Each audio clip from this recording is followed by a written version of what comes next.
Čaj no to si pamätám, prvý zážitok môj s čajom. To bolo s kamarátom, sme si uvarili gyokuro rovno.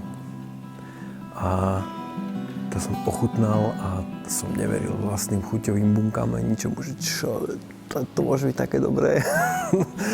To bol taký prvý zážitok, ktorý doteraz mám v hlave. Bol to s dobrým kamarátom, hrali sme pri tom a dali sme si čajík a to bolo nezabudnutelné.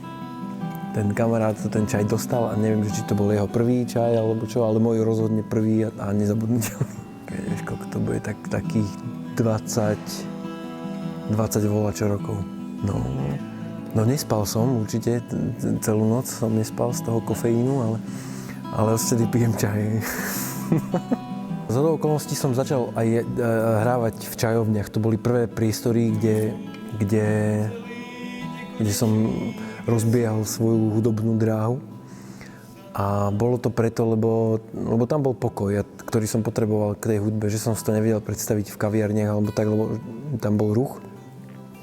Nevedel som si to predstaviť ani vo veľkých nejakých koncertných sálach, lebo ma nikto nepoznal a na koncert chodilo 20 ľudí v tom lepšom prípade. Tak čajovne boli tým ideálnym priestorom práve kvôli tomuto, že tam bol kľud, pohoda, čajík som si mohol dávať, teplo, dobrý zvuk, dobrá akustika väčšinou, alebo koberce na zemi, vankúše.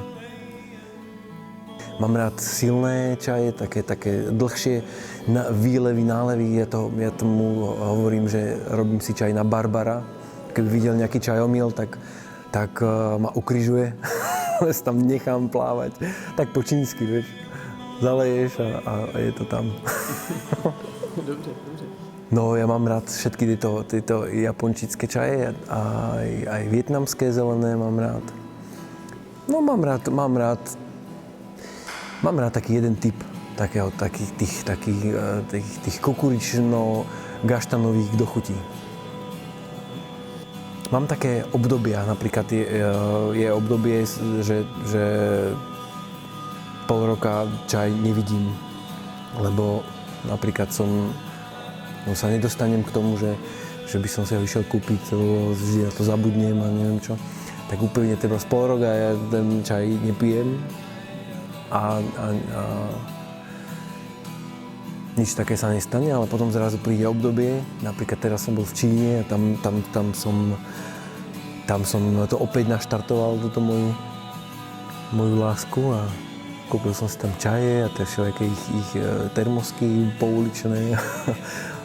No strašne, baví ma to, mám rád tú chuť, veľmi mám rád chuť čaju.